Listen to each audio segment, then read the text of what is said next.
Assalamualaikum warahmatullahi wabarakatuh.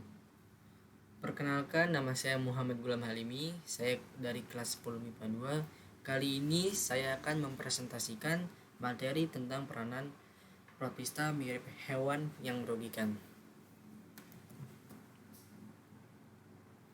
Protista mirip hewan sering disebut juga sebagai protozoa. Berdasarkan alat geraknya, protozoa dibagi menjadi rhizopoda, flagellata, ciliata, dan sporozoa. Ciri-ciri umumnya yaitu heterotrof, uniseluler, ukuran tubuh mikroskopis, hidupnya ada yang soliter, koloni, bersimbiosis dengan organisme lain, bahkan ada yang hidup sebagai parasit. Habitatnya ditemukan di semua lingkungan perairan, serta di bawah tanah.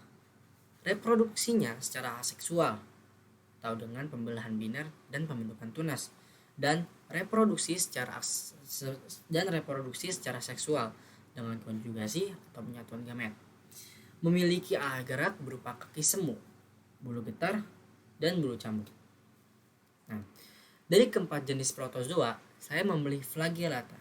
Berikut penjelasannya. Flagellata dalam bahasa Latin ialah berasal dari kata flagel, yaitu cambuk.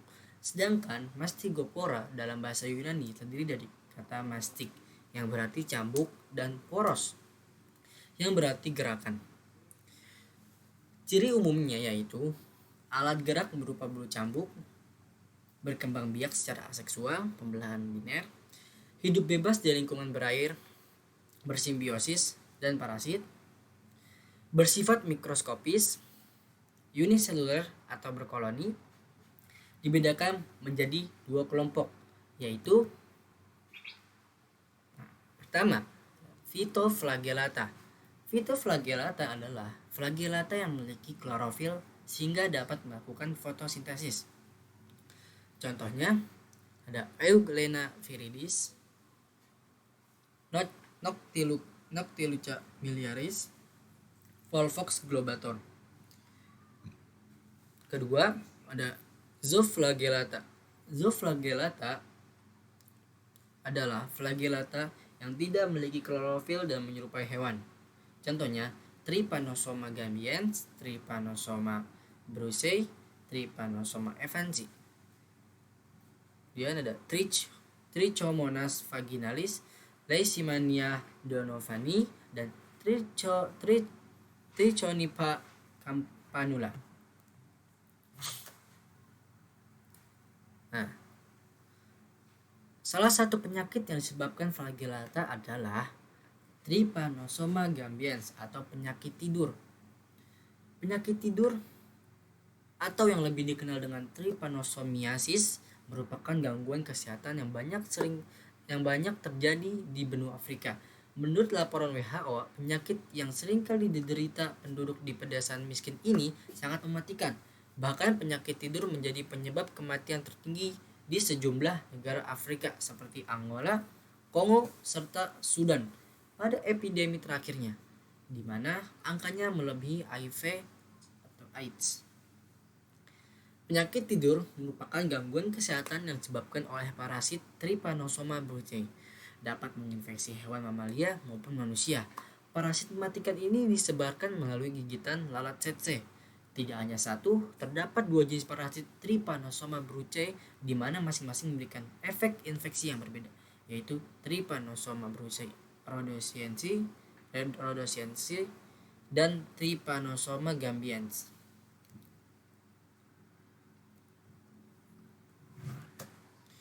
Nah, gejala yang ditimbulkan.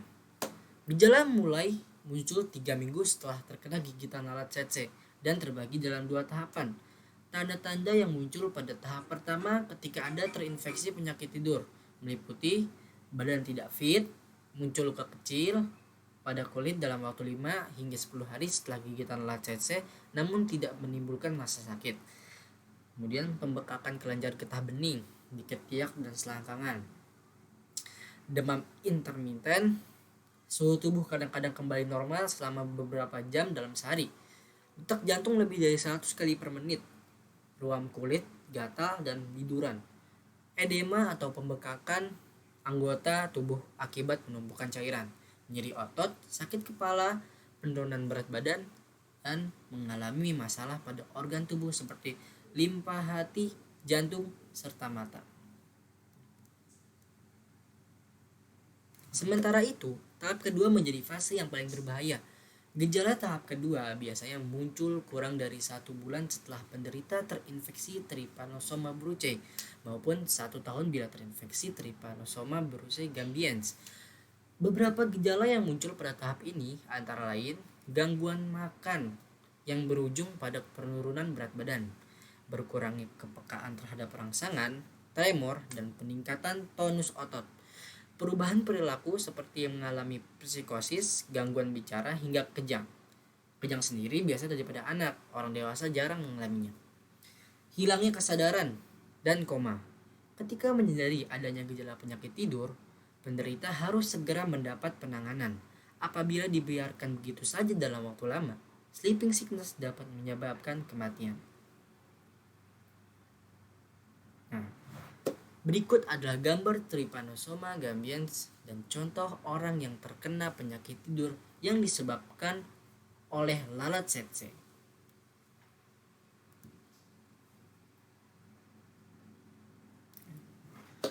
Mungkin cukup sekian penjelasan dari saya, semoga dapat dipahami dan bermanfaat. Kurang lebihnya mohon maaf. Assalamualaikum warahmatullahi wabarakatuh.